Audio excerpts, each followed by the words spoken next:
With our first field entered in, it's now time to add the rest. We will click to add a new field. It's going to ask us what data type we want. We are going to choose short text.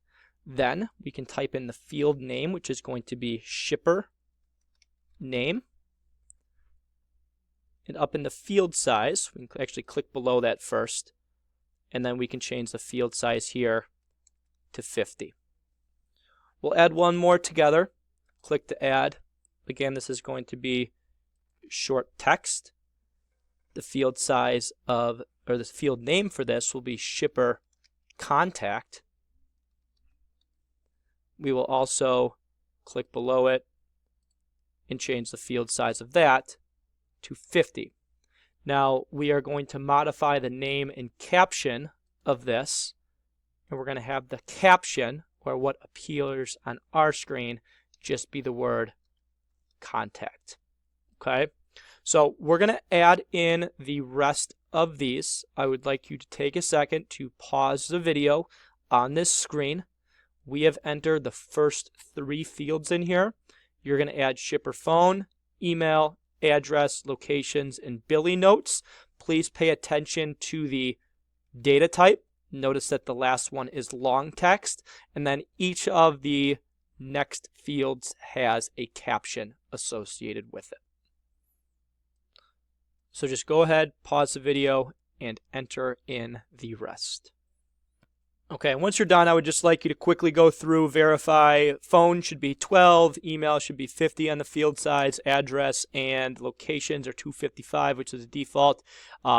I would verify that address is spelled correctly, ADDRESS. That's a common one that people mess up. And then locations is plural, not location. Okay, if you want to make the billing notes column just a little bit wider, you can go ahead and do that. So we'll go ahead and save this object. So click the Save button. It's going to ask you to save Table 1. We're going to call that Shippers, SHIPPERS.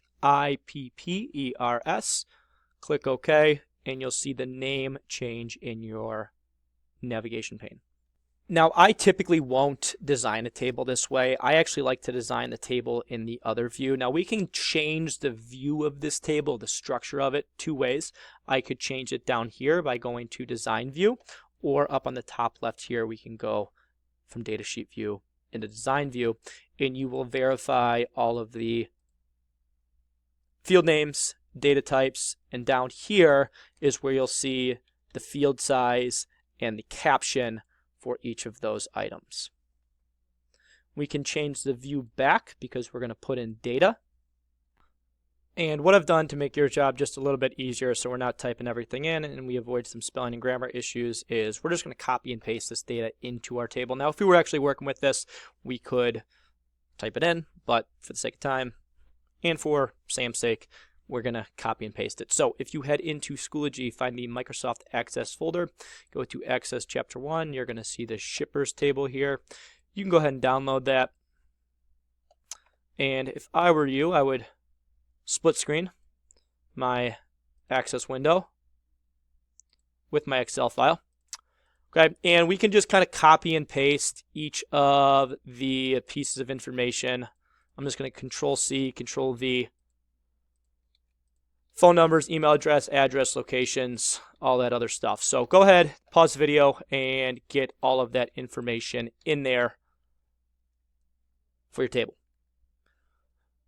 Okay, so once all your info's in there, just like Excel, we can just kind of double click between each of the field names so that the data is auto-fit. So go ahead and do that to auto-fit the data. And then I would just like you to verify that in your shipper ID field that the field size is 5 and not 50.